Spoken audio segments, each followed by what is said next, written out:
Olá, exploradores do desconhecido. Sejam bem-vindos a mais um mergulho profundo nos mistérios que desafiam nossa compreensão da história. Hoje, vamos viajar no tempo, de volta à Era Vitoriana, para desvendar um dos enigmas mais perturbadores já encontrados, o Martelo de Londres. Apertem os cintos porque essa história vai muito além de um simples achado arqueológico. Imaginem a cena. Londres, 1892. A cidade está envolta em sua icônica névoa densa, um cenário perfeito para segredos e descobertas. Durante uma escavação rotineira às margens do rio Tâmisa, trabalhadores encontraram algo que abalaria os alicerces da ciência. Não era um osso de dinossauro ou uma relíquia romana. Era um martelo, com cabo de madeira e cabeça de metal, mas com um detalhe impossível. Ele estava completamente selado dentro de um bloco de pedra sólida, um calcário datado de milhões e milhões de anos. A ciência da época foi unânime. Aquela rocha se formou muito antes do surgimento do primeiro ser humano no planeta. A pergunta que ecoou nos corredores acadêmicos foi imediata e aterrorizante. Quem ou o que forjou esse artefato? Como ele poderia existir antes da própria humanidade? O martelo foi levado para a análise e o mistério só se aprofundou. Os arqueólogos inicialmente acreditaram ter em mãos uma ferramenta primitiva, talvez uma fraude bem elaborada. Contudo, ao examinarem a cabeça do martelo, perceberam que o metal não era ferro, nem bronze, nem qualquer liga conhecida pelo homem. Era algo diferente, incrivelmente puro e aparentemente indestrutível. E havia mais. Gravadas em sua superfície, quase invisíveis a olho nu, havia inscrições, símbolos de uma língua desconhecida que nenhum linguista ou historiador conseguiu decifrar. O debate foi acalorado. Céticos gritavam que era uma farsa engenhosa. Outros, mais ousados, sussurravam que aquela era a prova definitiva de uma civilização perdida, uma cultura avançada que existiu e desapareceu eras antes da nossa.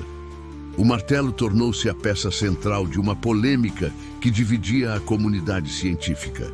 A história poderia ter terminado aí, como mais um item curioso em um museu. Mas o destino reservava um capítulo muito mais sombrio. Em uma noite chuvosa e tempestuosa, o impensável aconteceu. O martelo simplesmente desapareceu do Museu Britânico, onde estava em exibição. A segurança foi violada, mas não havia sinais de arrombamento convencional. No lugar onde o artefato repousava, os guardas encontraram apenas um brilho azulado residual, como o rastro de um relâmpago, e uma estranha marca derretida na parede de pedra, como se algo incrivelmente quente tivesse sido pressionado contra ela. O roubo era por si só um mistério, mas as consequências foram ainda mais assustadoras. Naquela mesma semana, começaram a surgir relatos por toda a cidade. Pessoas acordavam no meio da madrugada com o som de batidas metálicas, um eco rítmico e poderoso que parecia vir de lugar nenhum e de todos os lugares ao mesmo tempo. E junto com os sons, surgiram os avistamentos. Uma figura alta e sombria, vista vagando pelos becos enevoados de Whitechapel e pelas docas silenciosas, como se procurasse por algo ou alguém. Foi nesse cenário de medo e confusão que entrou em cena o investigador particular Edmund Crowe. Conhecido por sua mente lógica e por não acreditar em contos sobrenaturais, Crowe estava determinado a encontrar uma explicação racional para o desaparecimento do martelo e para os estranhos eventos que assolavam Londres. Ele começou a seguir as pistas, conectando os avistamentos da figura sombria com os locais onde o som das marteladas era mais forte. Sua investigação o levou dos salões da alta sociedade, onde o artefato era discutido, até o submundo da cidade. As pistas, fragmentos de mapas antigos e sussurros de cultistas o guiaram para um lugar esquecido. As catacumbas sob a imponente Torre de Londres. Lá, em meio a ossos e poeira, Crow encontrou o que procurava. Símbolos antigos, idênticos aos do martelo, cobriam as paredes. Eles contavam a história do retorno de uma entidade ancestral, um ser de poder imenso, conhecido apenas como o Ferreiro Eterno.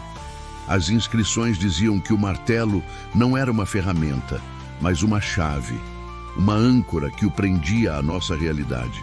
E agora a chave havia sido ativada. Foi a última descoberta de Edmund Crow. Ele nunca mais foi visto. Sua pasta de anotações foi encontrada na entrada das catacumbas, mas dele nenhum sinal. Desde então, a lenda persiste. Dizem que, nas noites mais silenciosas, o som do martelo do Ferreiro Eterno ainda pode ser ouvido, ecoando sob as ruas de Londres. Um lembrete constante de um poder que foi despertado. E assim, a pergunta final permanece suspensa no ar como a névoa de Londres. Seria o martelo de Londres apenas um artefato inexplicável, uma anomalia geológica? Ou seria a prova viva, a lembrança aterrorizante de um poder antigo que nunca, jamais, deveria ter sido desenterrado? Afinal, alguns mistérios não foram feitos para serem solucionados, mas sim para nos lembrar que há muito mais neste universo do que a nossa vã filosofia pode imaginar. Obrigado por explorarem essa história conosco. Se você gosta de mistérios que desafiam a lógica, não se esqueça de deixar o seu like, se inscrever no canal e ativar o sininho para não perder nossas próximas investigações. Até a próxima!